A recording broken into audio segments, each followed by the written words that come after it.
Welcome to MD Iman channel.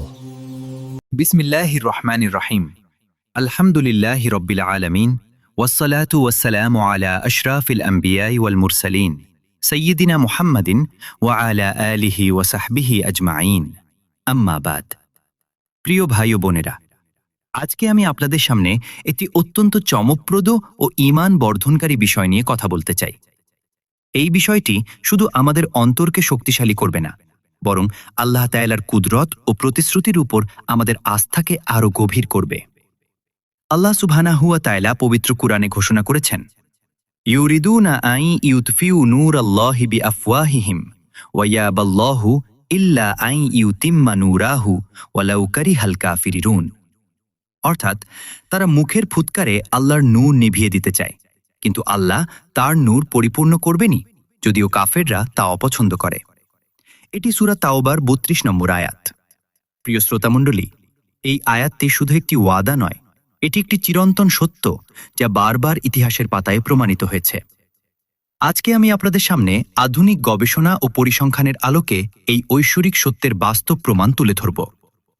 ইতিহাস জুড়ে একটি অদ্ভুত ও পুনরাবৃত্তিমূলক প্যাটার্ন আমরা লক্ষ্য করি। যখনই ইসলামের বিরুদ্ধে সংগঠিত আক্রমণ, অপপ্রচার বা বিদ্বেষমূলক কার্যক্রম বৃদ্ধি পেয়েছে, ঠিক তার বিপরীতে ইসলামের প্রতি মানুষের আগ্রহ, কৌতূহল এবং শেষ পর্যন্ত ইসলাম গ্রহণের হার উল্লেখযোগ্যভাবে বৃদ্ধি পেয়েছে। এটি কোনো কাকতালীয় ঘটনা নয়, এটি আল্লাহর এক অপার কুদরতের প্রকাশ। আসুন আমরা একটু ইতিহাসের দিকে দৃষ্টি দিই। ২০০১ সালের ১১ সেপ্টেম্বরের সন্ত্রাসী হামলার পরে পুরো পশ্চিমা বিশ্বে ইসলামোফোবিয়া বা ইসলাম ভীতির একটি বিশাল ঢেউ উঠেছিল। মিডিয়া ইসলামকে সন্ত্রাসের ধর্ম হিসেবে উপস্থাপন করতে লাগল। মসজিদে আক্রমণ হল, মুসলিমরা রাস্তায় হেনস্থার শিকার হল। শত্রুরা ভেবেছিল এই আঘাতে ইসলাম ধ্বংস হয়ে যাবে। কিন্তু কি হল? নিউ ইয়র্ক টাইমসের রিপোর্ট অনুযায়ী সেই হামলার পরে মাত্র ৬ মাসে প্রায় ৩৪,০০০ আমেরিকান ইসলাম গ্রহণ করলেন, যেখানে আগে বার্ষিক গড় ছিল মাত্র ২০,০০০। ইসলামী বইয়ের বিক্রি অ্যামাজনে ১৫০০% বৃদ্ধি পেল। কুরআনের ইংরেজি অনুবাদ অ্যামাজনের ১ নম্বর বেস্ট সেলার হয়ে গেল। ভাবুন একবার, শত্রুরা ইসলামকে ধ্বংস করতে গিয়ে মানুষের মনে ইসলাম জানার তৃষ্ণা জাগিয়ে দিল। আল্লাহু আকবার। ২০০৫ ও ২০০৬ সালে ডেনমার্কে যখন আমাদের প্রিয় নবী মুহাম্মদ সাল্লাল্লাহু আলাইহি ওয়াসাল্লামের ব্যঙ্গচিত্র প্রকাশিত হল, তখন ইউরোপ জুড়ে ইসলাম সম্পর্কে গুগল সার্চ ৮০০% বৃদ্ধি পেল। ডেনমার্ক ও নরওয়েতে পরবর্তী ২ বছরে ইসলাম গ্রহণের হার ৩১% বেড়ে গেল। যারা ব্যঙ্গচিত্র আঁকল তারা মনে করেছিল ইসলামকে হে করবে, কিন্তু আল্লাহ তাদের এই প্রচেষ্টাকে ইসলামের প্রচারের মাধ্যমে পরিণত করে দিলেন। ২০১০ সালে আমেরিকায় বার্ন এ কুরআন ডে বা কুরআন পোড়ানোর দিন ঘোষণা করা হয়েছিল। সেই ঘোষণার পরে অ্যামাজনে কুরআনের বিক্রি ৩০০০% বেড়ে গেল। ৩০০০%! সুবহানাল্লাহ। যারা কুরআন পোড়াতে চেয়েছিল তারা আসলে কুরআনের বিক্রেতা হয়ে গেল। ২০১৭ সালে যখন আমেরিকায় মুসলিম নিষেধাজ্ঞার নীতি ঘোষণা হল, তখন আমেরিকার মসজিদগুলোতে অমুসলিম দর্শনার্থীর সংখ্যা ৫০০% বৃদ্ধি পেল।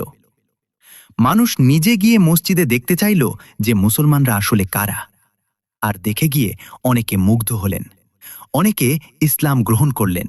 ২০১৯ সালে নিউজিল্যান্ডের ক্রাইস্টচার্চে একজন শ্বেতাঙ্গ সন্ত্রাসী মসজিদে নামাজরত নিরীহ মুসল্লিদের উপর হামলা করল। ৫০ জনেরও বেশি শহীদ হলেন।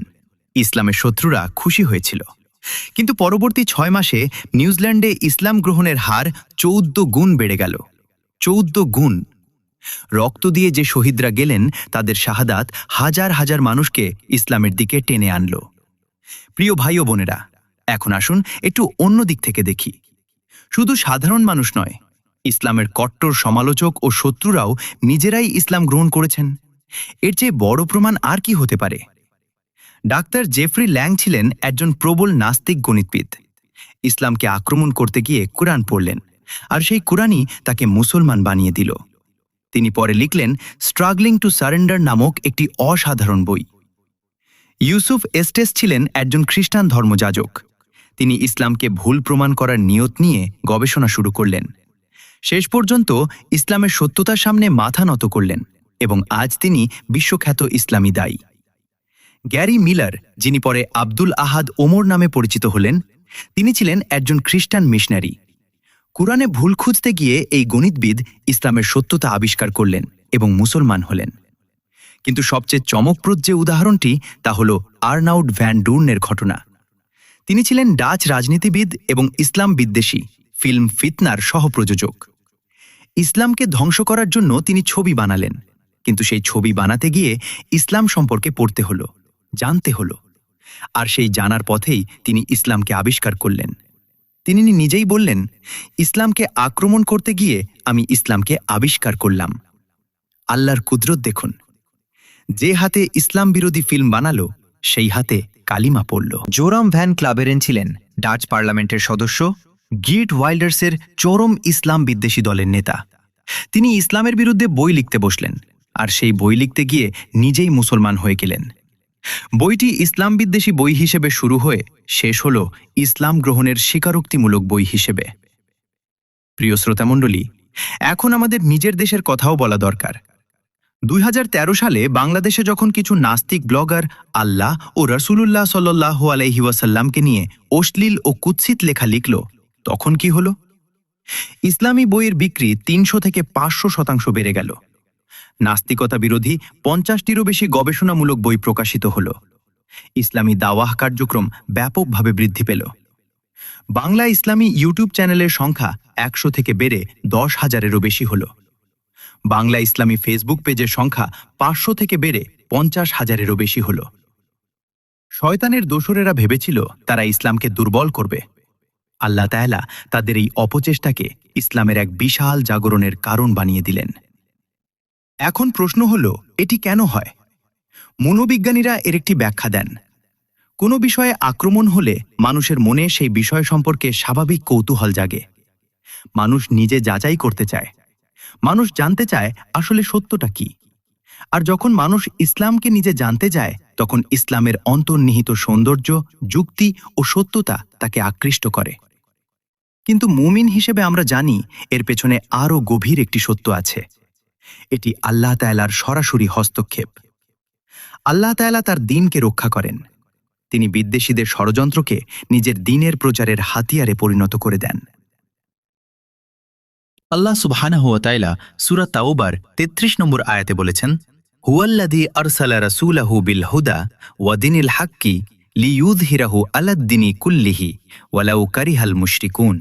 অর্থাৎ তিনিই তার রাসূলকে পথ নির্দেশ ও সত্য দ্বীন সহ পাঠিয়েছেন, যাতে সকল দ্বীনের উপর একে বিজয়ী করেন, যদিও মুশরিকরা তা অপছন্দ করে। প্রিয় ভাই ও বোনেরা, আধুনিক গবেষণা বলছে যে ইসলামের বৈশ্বিক প্রচার ও প্রসারে ইসলাম বিদ্বেষী কার্যক্রমের অনিচ্ছাকৃত অবদান প্রায় 47 থেকে 60%।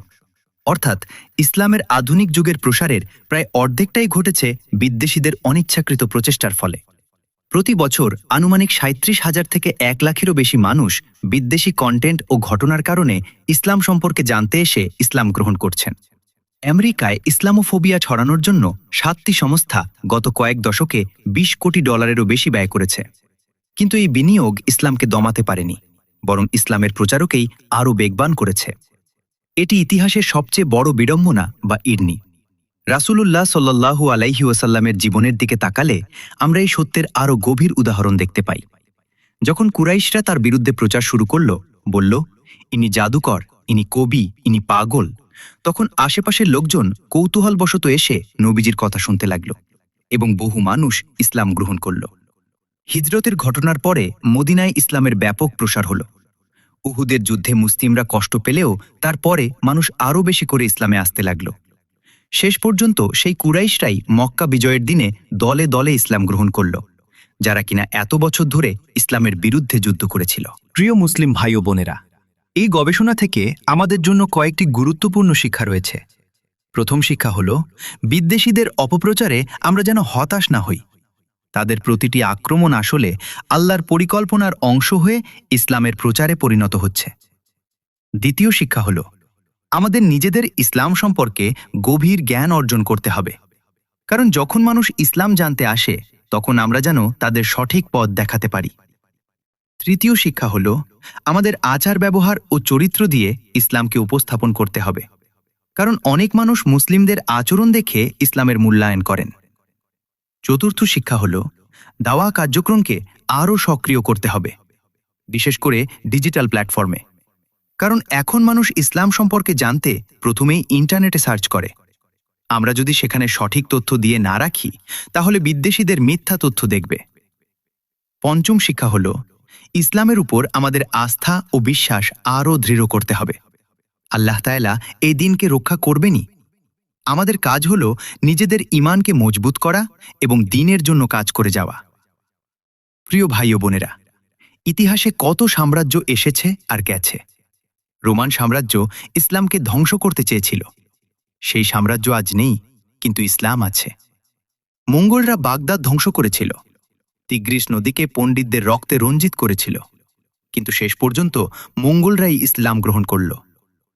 ক্রুসেডাররা জেরুজালেম দখল করতে এসেছিল, কিন্তু সেই ক্রুসেডারদের উত্তর প্রজন্মের অনেকে আজ মুসলমান।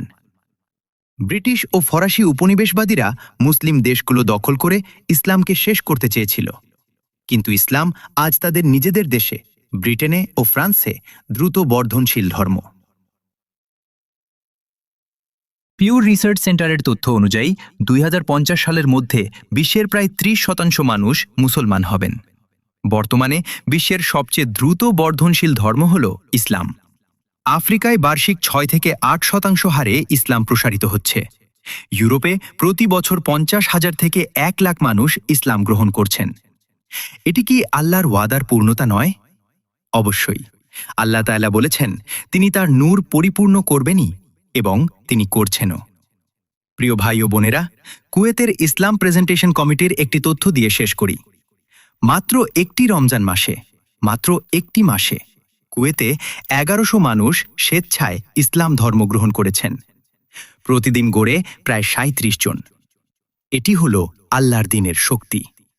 তাই প্রিয় মুমিন ভাই ও বোনেরা, আসুন আমরা হতাশ না হই, বিদ্বেষীদের ষড়যন্ত্র দেখে ঘাবড়ে না যাই, আল্লাহর উপর পূর্ণ ভরসা রাখি।